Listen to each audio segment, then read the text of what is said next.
नमस्कार दोस्तों, स्वागत है आपका एग्जाम मेडिजी में। इस वीडियो में हम देखेंगे सामान्यतन प्रश्न पत्र प्रथम, और जो कि आपके 2016 मेंस का क्वेश्चन पेपर है। क्योंकि इस सीरीज के अंतर्गत देख रहे हैं हम सारे ओल्ड क्वेश्चन पेपर, क्योंकि आपको पता है सबसे दो चीज़ें इंपॉर्टेंट होती हैं किसी भी एग्जाम के लिए। सबसे पहला उसका सिलेबस और दूसरा उसका old previous year question paper जो होता है।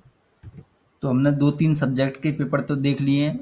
सब्जेक्ट जो होता है आपका एक उसके, और ये हम जीएस के क्वेश्चन पेपर कर रहे हैं। तो सबसे पहले जान लेते हैं कि सिलेबस में जीएस के पेपर के बारे में क्या कहा गया है, क्या अनुदेश एक तरह से दिए गए हैं कि किस प्रकार से क्वेश्चन आएंगे और किस प्रकार से आपको करना है।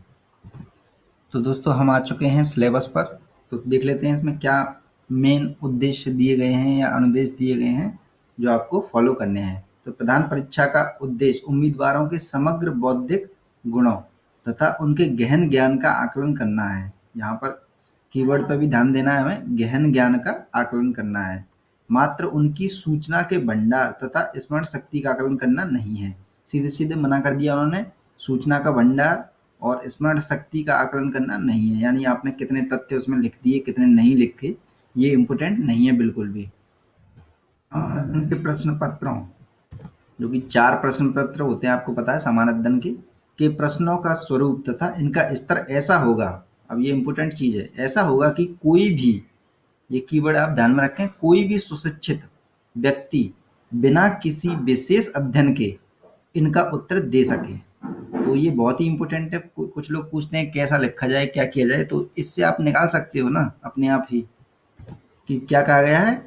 कोई भी सुशिक्षित व्यक्ति बिना किसी विशेष अध्ययन के इनका उत्तर दे सकता है, बिना किसी विशेष अध्ययन के। यानी कि आपको न्यूज़पेपर पढ़ना है, कोई बुक वगैरह की कोई ज़्यादा ज़रूरत पड़ती ही नहीं है वैसे, लेकिन एक सामान्य जानकारी के लिए हम देखते हैं सुशिक्षित बनने के लिए, लेकिन विशेष अध्ययन की ज़रूरत नहीं होती है। प्रश्न ऐसे होंगे जिनसे विविध विषयों पर उम्मीदवार की सामान्य जानकारी का परीक्षण किया जा सके। सामान्य जानकारी यहाँ पर आई है। और जो सिविल सेवा में करियर से संबंधित होंगे, ये इंपॉर्टेंट तथ्य है। सिविल सेवा के अंतर्गत जो हमें कार्य करने पड़ते हैं उससे ही रिलेटिव होंगे, उससे अलग हटके नहीं होंगे।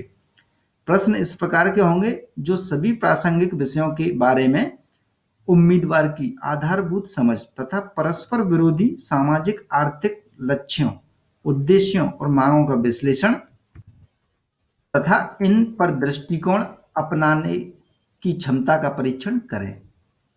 उम्मीदवार संगत, सार्थक तथा सारगर्भित उत्तर दें। ये आपसे अपेक्षा की जाती है कि आप संगत, जो आपसे कहा गया है वो, सार्थक और सारगर्भित उत्तर दें। और इसी के अंतर्गत थोड़ा सा वैकल्पिक विषय के बारे में भी जो सिलेबस में बताया गया है, किस प्रकार से क्वेश्चन आएंगे, कहाँ से आएंगे, तो वो भी बता देता हूँ थोड़ा सा। परीक्षा के लिए वैकल्पिक विषय के प्रश्न पत्र, जैसा कि आपको पता है एक विषय के 2 प्रश्न पत्र होते हैं। के पाठ्यक्रम का स्तर कैसा होगा? मुख्य रूप से ऑनर्स डिग्री स्तर, अर्थात स्नातक डिग्री से ऊपर और स्नातकोत्तर यानी मास्टर डिग्री से निम्नतर स्तर का है।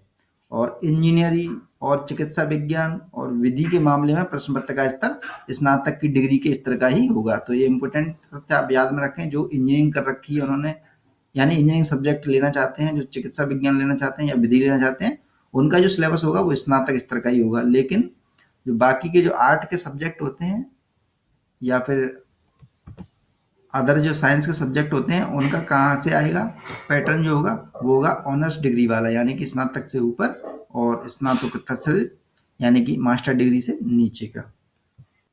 तो इतनी सी बात बहुत ही इंपॉर्टेंट है, और जो जीएस के पेपर के बारे में बताई उसे आप ध्यान में रखें। तो चलिए आइए वापस चलते हैं क्वेश्चन पेपर पर। तो जीएस के क्वेश्चन के पेपर के बारे में आपको पता पड़ गया है किस प्रकार से लिखना होता है और कहाँ से क्वेश्चन पूछे जाएंगे। तो इसके बारे में बता देता हूँ थोड़ा सा। 4 क्वेश्चन पेपर होते हैं जीएस के, जो आपके 3 घंटे में करना होता है हर क्वेश्चन पेपर, और एक दिन में 2 क्वेश्चन पेपर होते हैं आपके मेंस में, और ये आपको 250 अंकों में लिखना, 250 अंक इसके मिलते हैं। और ये आपके हिंदी और इंग्लिश में छपे रहते हैं। जो अन्य भाषाओं के लोग हैं वो केवल और केवल हिंदी और इंग्लिश में ही, जवाब तो आप किसी भी भाषा में दे सकते हो 22 भाषाओं में से, लेकिन आपको हिंदी और अंग्रेजी में ही पढ़ने पड़ेंगे।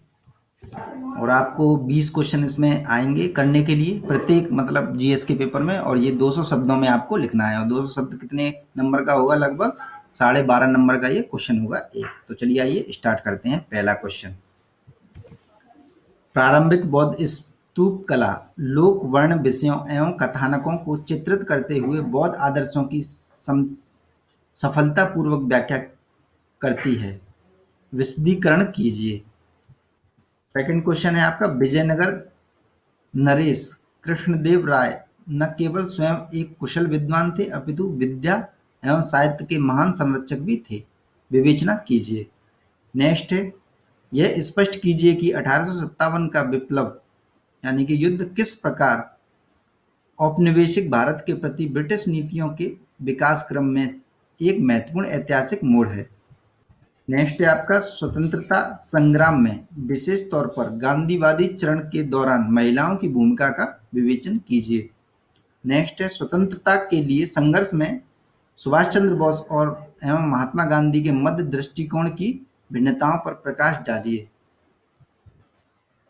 क्या भाषाई राज्यों के गठन ने भारतीय एकता के उद्देश्य को मजबूती प्रदान की है? नेक्स्ट है, पश्चिमी अफ्रीका में उपनिवेश विरोधी संघर्षों को पाश्चात्य शिक्षित अफ्रीकियों के नव सम्भ्रांत वर्ग के द्वारा नेतृत्व प्रदान किया गया था। परीक्षण कीजिए। नेक्स्ट है, वैश्वीकरण ने भारत में सांस्कृतिक विविधता के आंतरिक यानी कोर को किस सीमा तक प्रभावित किया है? स्पष्ट कीजिए। नेक्स्ट है, गरीबी उन्मूलन की एक अनिवार्य शर्त गरीबी को वंचितता के प्रक्रम से विमुक्त कर देना है। उपयुक्त उदाहरण प्रस्तुत करते हुए इस कथन को पुष्ट कीजिए। 10वां क्वेश्चन है, क्या कारण है कि भारत में जनजातियों को अनुसूचित जनजातियां कहा जाता है? भारत के संविधान में प्रतिष्ठापित उनके उत्थापन के लिए प्रमुख प्रावधानों को सूचित कीजिए। नेक्स्ट क्वेश्चन है, भारत में नगरीय जीवन की गुणवत्ता की संक्षिप्त पृष्ठभूमि के साथ स्मार्ट नगर कार्यक्रम के उद्देश्य और रणनीति बताइए। नेक्स्ट है, प्रादेशिकता का आधार क्या है? क्या आधार है? क्या ऐसा प्रादेशिक स्तर पर विकास के लाभों के असमान वितरण से हुआ जिसने कि अंततः प्रादेशिकता को बढ़ावा दिया? अपने उत्तर को पुष्ट कीजिए। नेक्स्ट है, वायु संहति की संकल्पना की विवेचना कीजिए तथा विस्तृत क्षेत्रीय जलवायवीय परिवर्तनों में उसकी भूमिका को स्पष्ट कीजिए। नेक्स्ट है, हिमालय भूस्खलनों के प्रति अत्यधिक प्रवण है, कारणों की विवेचना कीजिए तथा अल्पीकरण के उपयुक्त उपाय सुझाइए। नेक्स्ट है आपका, भूमि एवं जल संसाधनों का प्रभावी प्रबंधन मानव विपत्तियों को प्रबल रूप से कम कर देगा। स्पष्ट कीजिए। वर्तमान संदर्भ में दक्षिण चीन सागर का भू राजनीतिक महत्व बहुत बढ़ गया है। टिप्पणी कीजिए। नेक्स्ट है, भारत के प्रमुख नगर बाढ़ दशाओं से अधिक असुरक्षित होते जा रहे हैं। विवेचना कीजिए। नेक्स्ट है आपका, सिंधु जल संधि का एक विवरण प्रस्तुत कीजिए तथा बदलते हुए द्विपक्षीय संबंधों के संदर्भ में उसके पारिस्थितिक, आर्थिक एवं राजनीतिक निहितार्थों का परीक्षण कीजिए। नेक्स्ट क्वेश्चन है, भारत में अंतर्देशीय जल परिवहन की समस्याओं और एवं संभावनाओं को गिनाइए। और लास्ट क्वेश्चन है आपका, भारत के सूखा प्रवण एवं अर्ध शुष्क प्रदेशों में लघु जल संभर विकास परियोजनाएं किस प्रकार जल संरक्षण में सहायक हैं? तो दोस्तों, जीएस फर्स्ट पेपर का ये पूरा क्वेश्चन हो चुके हैं आपके। और जिन्होंने सिलेबस नहीं देखा है, हमारा जो एक पूरी वीडियो सीरीज है, 9-10 वीडियो हैं उसमें, जिसमें पूरा सिलेबस कैसे तैयारी करें और आपका प्री का सिलेबस, मेंस का सिलेबस डिस्क्राइब किया गया है। तो उसे वीडियो को देख लें, आपकी स्क्रीन पर आ जाएगा। और इस वीडियो को लाइक करें ज़रूर, और आपको अच्छा नहीं लगे तो डिसलाइक भी करें।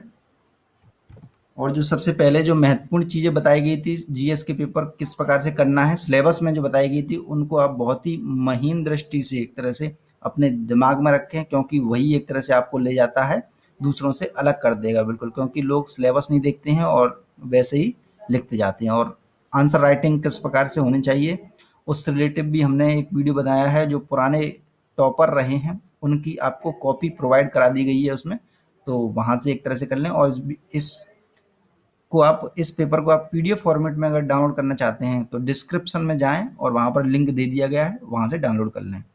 तो देखते रहें एग्जाम मेडी जी। धन्यवाद।